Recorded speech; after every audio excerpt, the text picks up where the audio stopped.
For the last 10 silent seconds, perhaps you considered the possibilities of the sound not working, or maybe a delayed start, but in fact it was neither. Instead, we stripped you of your ability to hear, and you were unable to notice that the presentation had begun. You probably failed to grasp any understanding of the focus presented to you, and this may have left you feeling clueless, confused, and unable. This is a position which is faced daily by a person with a hearing impairment, or what society stigmatizes as a hindering disability. Therefore, we are going to adapt our presentation by adding subtitles as a metaphor for adjustment. A simple change to this presentation has immediately rendered a person with a hearing impairment equally as able as you or I. Enter the social model of disability.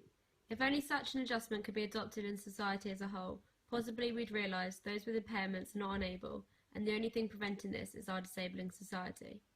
Changing attitudes and prejudices need to be reached, but we have a fundamental barrier to achieving this. Enter the law, working under the guise of impartiality and equality. The law presents us with the idea of the liberal legal subject, a rational, juridical, autonomous individual. Under the law, we are all equal with the freedom and capacity to make our own decisions. Immediately, a problem is faced for a disabled person, and this is what the social model wants to demonstrate. To better understand how disability is the product of the law and society's prejudice and discrimination, we will put you through the eyes of hypothetical Tim. Firstly, identifying how his life was before the accident, how his life is now under the discrimination of society and law, and how his life could be if we move towards a universal and Nordic approach. Tim is a 21-year-old man. His prospects in life are currently limitless. He has a huge network of friends and has also just graduated from the University of Leeds with a first-class law degree. Although he has a training contract lined up, he's decided to put his career on hold in pursuit of his lifelong dream to participate in the Olympics. It is clear from the facts, and it would be reasonable to assert, that Tim is a rational, self-sufficient, independent and juridical individual. For this, we can conclude that Tim presents the ideal liberal legal subject.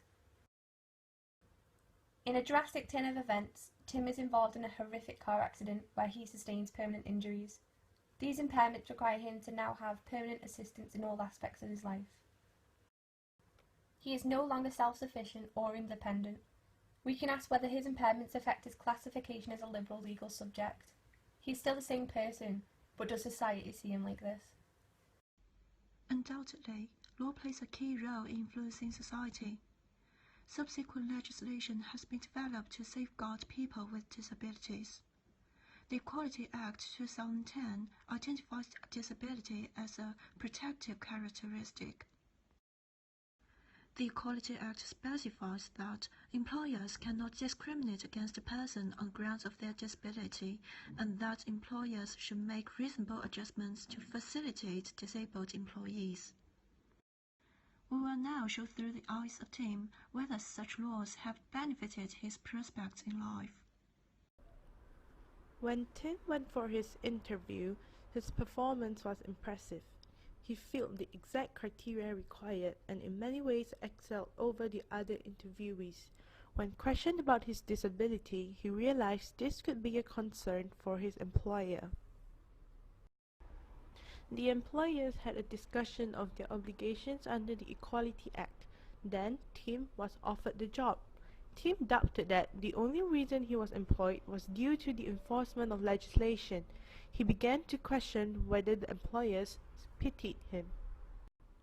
For Tim, it seems that the employers only hired him to comply with provisions of the legislation, rather than basing their decisions on a demonstration of his own merits. Created using Powtoon.